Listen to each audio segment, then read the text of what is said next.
One American TV reality star, whether they call Kim Kardashian, don't break out in tears. Oh, she dey talk say waiting, say she be failure. Say in fact, say she be loser. And waiting this lady talk, oh, this Kim Kardashian now, waiting make her dey talk this thing now because her marriage don't fail now for the third time. This woman don't marry first husband, second husband, third husband. Waiting that one they telling her mean say love and money no they do everything. No. This woman get money die, but still they break up. Make now watch this video. Her and Kanye had this big fight.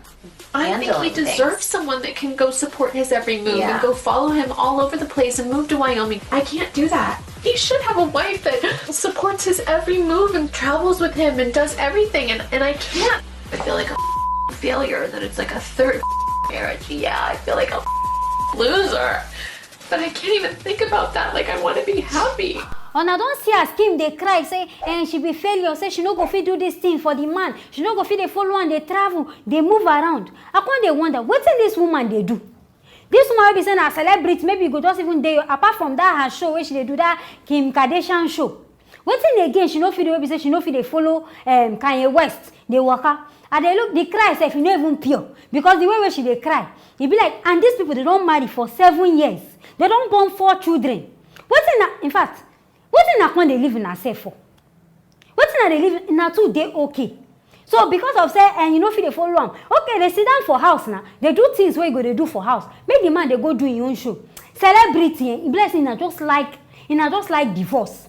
Making her marry, be like say this lady, she just like to they change that thing. Today she don't follow this one. Tomorrow the thing don't tire her. She go to the next man because of that thing. If the thing tire her again, she go another one. Because I don't understand. She can't cry saying the thing they pain her. If you really want to make this relationship work, you go stay. And this lady don't already even file for the divorce. So nobody said they say she don't even do herself since February 2021. And she don't already file for this divorce. So no be something where be say she just even they plan. She can't even talk. She say Kanye supposed get wife. We go support them in every move, anything when they do. But we go to follow and they travel, they feel do it, and she no feel do that kind of thing. What did she they do for house? Now being at the children, all these kind of big people, they get nanny for house. So I don't know which kind of excuse come with this one. See, you get money. In fact, if you get money, people go still divorce you. But see, make she not take them too serious on herself because this woman don't account. If I get the kind of money where this woman gets, I don't go even they bother myself. Say which kind of man I be. I don't go worry myself because she did okay. But now when she can't they cry, I beg, take it easy on yourself. No be you go be the first person where be say they go through divorce. Many people they divorce for this world. Not be only you. And if you if you feel say nobody want to say today now you go come out because we hear say you talk say the man get bipolar. Now another reason now they talk. Don't say tomorrow now you come talk say the man they beat you, I be the man they do this thing. Now I make you really leave him. Talk waiting cause all this palaver now. Make we know as we want to settle this matter. Make we hear the true story of this matter. Don't say tomorrow now new story. Now I go come outside. As it be, now here I go leave this matter for now. Anything way I feel, making a write them for the comment section. Then make now don't forget to like, share, and subscribe to this channel. I go see you now for our next video. Relationship don't end in tears. Oh, this one now woman, now they brutalize man. If say now man do this kind of thing now to woman, everybody go down they shout say, the man do this one. But this one now when a woman do one, conscious people they even ginger this girl say make it give her another one. Making her first watch this video. You tell me they follow talk anyhow.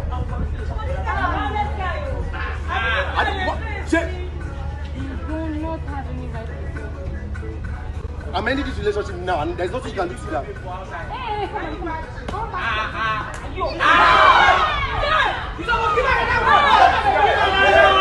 And I don't see as this boy and his girlfriend they quarrel. When this boy they talk say, in fact, this is the end of the relationship. I am break before we go see, auntie just draw this brother back. Next thing he badu toy.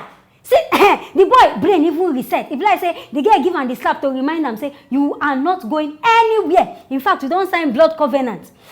Nigerians we wicked though. See people where they back, where they gonna talk say auntie this way you do no good. They can't they share, they can't they press this guy say give him another one. Even if this boy do something, make I say this boy the cheater, be this boy do something way bad.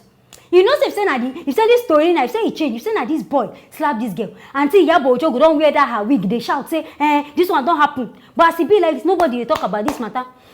In fact, I salute this man. Because of say waiting, he no slap this girl back. Because if say na another man, this girl for don't chop the beating of her life. In fact, she go no say now here. In fact, this man well done. I beg, sorry on her behalf because say she be woman. Because if say na another boy, you see person that beat her mouth go swell up. This one her eye and nose, everything go even rise.